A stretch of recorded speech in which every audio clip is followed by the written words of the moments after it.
The Whispers, written and narrated by Christian Durso.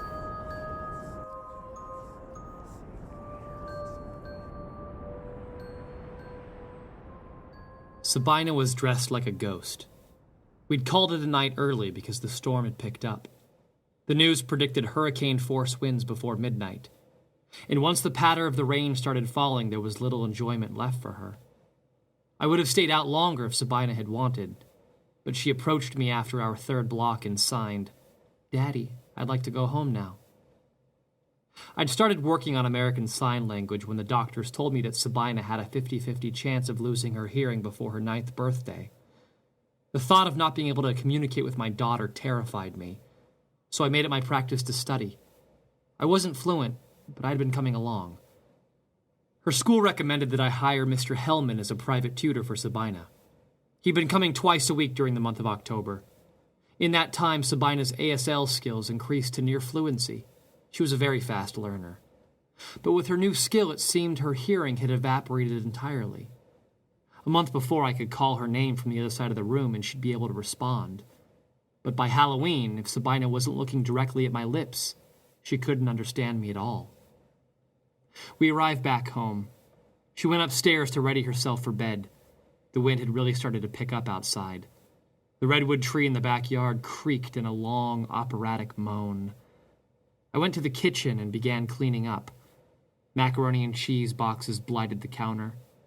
A takeout pizza box hung outside the trash can like a tongue. Cereal crumbs crunched under my foot. I was doing my best. It was hard to believe it was just Sabina and I now. I ran the faucet and closed my eyes as the hot water ran over my hands. I thought about my wife and the newly missing place in our family. It felt lonely. I wasn't religious, but I started to pray to her on the off chance she could hear me. I miss you. I miss you so much. Sabina and I are doing the best we can. You'd be so proud of her. I wish I could speak to you one more time. I'm so afraid that I failed you. Tears crawled out of the corners of my eyes, splaying their wet webs across my cheeks. The chortle of snot shot out my nose in a fast, hot burst. I was wasting water. I began washing the dishes. As I did, I replayed the events of the last year in my mind. Sabina's hearing beginning to wane. My wife's depression growing to the point where she'd stay below the covers until evening, sobbing. It looked like one empty bed crying itself to sleep. I wanted to help her, but I could only do so much. She tried to muffle her cries, but I could hear them even downstairs. Sabina, even with her disability, could too. And just a month before Halloween, my wife hanged herself on a coat hook in the bathroom. She used the belt that I married her in. Sabina found her like that. And that's when Sabina's condition began to deteriorate. The hardest part was explaining to Sabina, without the use of my voice, what death means and why Mommy wasn't coming back. I did my best with my clumsy signing and mouthing the words. I'm not so sure she understands it all. And if I'm honest, I'm only beginning to understand it myself. Crack! Bang! I looked through the blinds into the backyard. The large, low branch on the redwood tree had snapped in the wind and was now hanging by just a few strands on the tree's trunk. The other half of the branch was leaning on the fence between my neighbor's house and mine. The wind pushed hard on the tree again. The branch swayed back and forth on the fence like a saw. It had just missed Sabina's window. "Sabina?" I called. "It was just the tree branch. Are you okay?" But I remembered she couldn't hear me. I shut off the faucet and blew out the pumpkin candle on the dining room table. I went up the stairs. The tree heaved and hawed its heavy breath on the fence, putting a dreadful noise into the dark house. The wind leaned on the roof. When I reached the top of the stairs, I saw that the light in Sabina's room was off. I thought she might have already fallen asleep.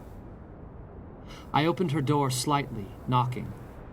Not that she would be able to hear the knocking. When I opened her door, I didn't see her in bed.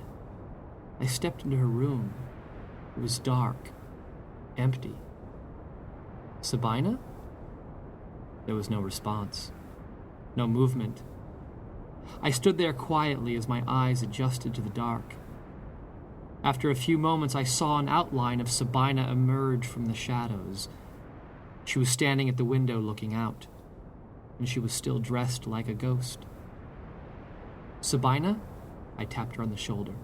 She looked up at me. What are you doing, honey? I signed. It must sound awful, she signed. The night. It does, I signed. Can you help me out of my costume? She signed. I unzipped the zipper in the back of her ghost costume and helped her into her pajamas.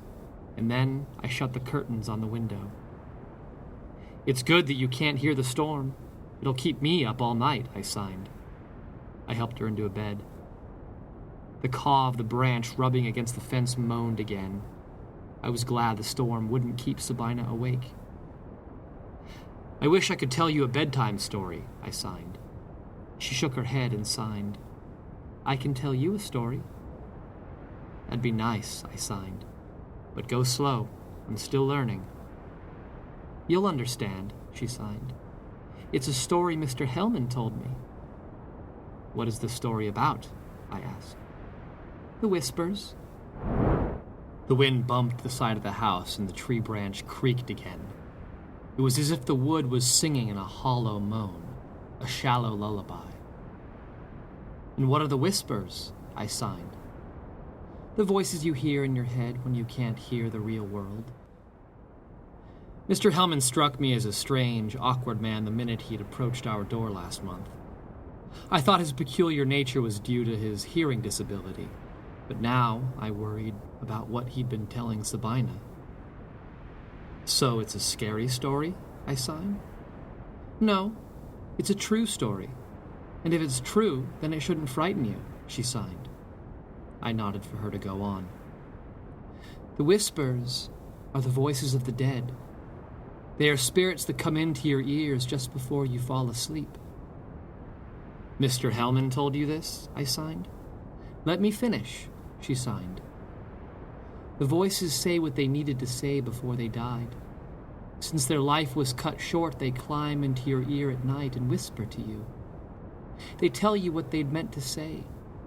And the more you listen to the dead, the less you can hear the living. Well, I'm going to have a word with Mr. Hellman when he comes next week, I signed. The story he told you isn't true. Mr. Hellman won't be coming back next week, she signed. Why not? Because I've cured him. What do you mean you've cured him? I've taken the whispers from his head. This is nonsense. You should be getting to sleep. The tree branch rubbed again. The wind pushed on the side of the house. The baritone moan of the redwood branch sawed a little louder. Daddy, she signed. I've heard the whispers. They are there. There's a difference between a thought and the voice of a dead person, Sabina. Of course, Daddy, she signed. Now are you going to let me tell the story of the whispers? A chill ran up my back. The branch sawed. I felt terrible that Mr. Hellman had been filling Sabina's head with these kinds of stories, especially so soon after her mother had died. If I'd known, I would have put a stop to Mr. Hellman's visits. There was nothing I could have done then. There's no way to unhear a story. I didn't want to hear it, but I nodded. Sabina smiled. She looked up at her ceiling and closed her eyes for a moment. It was as if she was trying to remember. Then she opened her eyes and began signing, moving her lips silently along with the story so I could follow. Long ago, there was a woman who couldn't hear. She lived alone in a small cottage deep in the woods where no one came to call on her. Then one day, a weary hunter who had lost his way stopped in. The woman fed him, gave him water, and made a clean bed for him to stay the night, and he left in the morning. A few years later, the hunter returned to the cottage, and this time the woman had a little girl, whom she said had belonged to the hunter. The hunter refused to believe the child was his, and so called the local magistrate and a priest to condemn her as a witch. The woman was held at trial, where she couldn't hear her accusers nor defend herself, and was sentenced to death. They tied stones on her feet and threw her in a deep lake. The priest ordered that the young girl be buried alive in a tomb at the cathedral as a warning against evil. And every so often, people who passed by the tomb would hear whispers coming out of it. They said it was the little girl speaking on behalf of her mother. But if any person listened to the whispers in the casket for too long, they lost their hearing until they told another person what the dead were trying to say. And this has been going on for centuries. Mr. Hellman told me I should be very careful who I listened to. I was afraid of the story.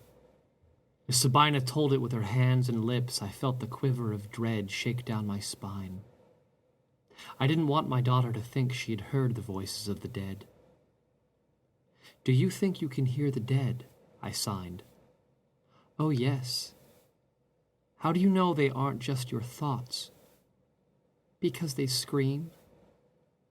The wind had quieted. The branch had ceased its incessant moaning. The worst of the storm was passing. "Who is screaming?" I signed. "Mommy." "You hear Mommy scream?" "Yes." "Oh, Sabina," I said aloud. I leaned close to her and held her tight. She must have been as distraught over this as I was. "I think I can hear her sometimes too," I said aloud. "I was just downstairs praying to her. I miss her just as much as you. But the voices you hear aren't hers.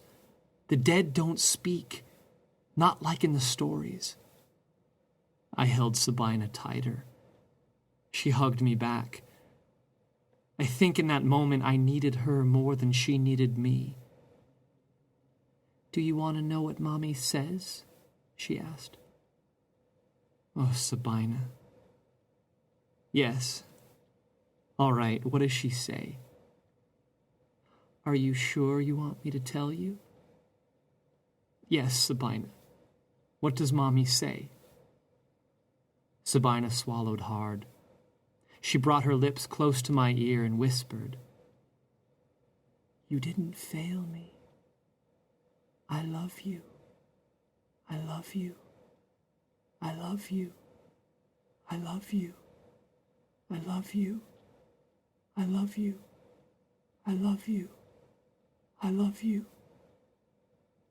The tears cracked into my eyes again.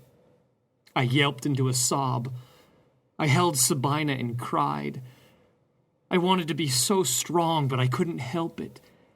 I thought maybe if she saw me enduring my grief that it would help her too. She rubbed my head as I tried to catch my breath.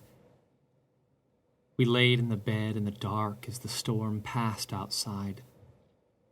I drifted in and out of sleep for an hour or so, and she kept rubbing my head, comforting me. Outside, the storm had calmed. Gone was the cry of the redwood branch. The wind had vanished into a whisper. The fear had even subsided. It became quiet and peaceful. Then suddenly Sabina shot up in the bed, startling me awake. She looked at me with terror in her eyes and mouthed, "What is that?" She pointed toward the window. I shook my head. I didn't know what she could mean. I hadn't heard anything. I walked across the room toward the window. The night felt so peaceful now. I opened the curtains and the storm outside was raging. The redwood tree had collapsed entirely, breaking the fence and punching a hole into my neighbor's wall. Lightning cracked, and torrents of rain flooded the backyard. Even the window pane, through which I could see my own pale reflection, pulsed with the wind as though it had life. But I couldn't hear any of it. Instead, in place of the sounds of the storm, Small, unintelligible words formed, as if from a distance, and yet getting closer. Whispers, rising. I looked back at Sabina, who sat on the bed looking at me. Her hands covered her ears to block out the storm. She began to move her lips without signing. I couldn't hear the words, but I understood her clearly. I'll never get to sleep now.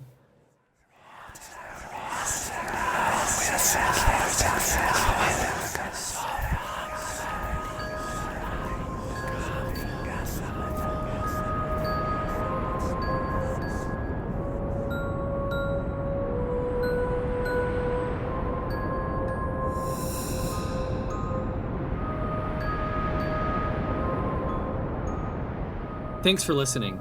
I hope you enjoyed the story, and I hope I helped make your Halloween just a little spookier or inspired you to be a little more creative with your Halloween. And I hope you pass this story to someone else, because for every listen I get on this track, I'm going to donate $1 to the American Foundation for Suicide Prevention. So please help support a really great cause at this really wonderful time of year, and I hope you have a great Halloween. Thank you so much.